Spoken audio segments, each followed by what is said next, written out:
Well, I was diagnosed when I was 5. I was in preschool at the time. It was late in preschool. And there were just a few days where I could not sit still. I had to go to the bathroom every 10 minutes. And at first, my teacher thought I was just trying to be a troublemaker. But after the behavior progressed for a couple of weeks, she realized that something was probably wrong. So she had my mom take me to the doctor.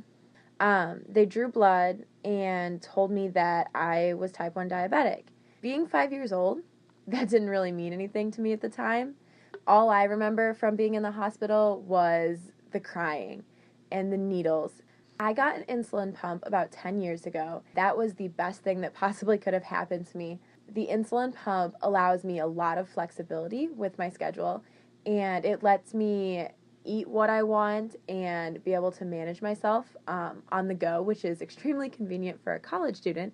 And so I constantly have to be on top of my diabetes and make sure that I'm keeping my blood sugar stable. The positives that have come out of diabetes are the lessons it has taught me about who I am as a person. I learned to be responsible. Last semester, wrote a column for the school newspaper about people with invisible diseases and how there's a stigma surrounding people with chronic illnesses.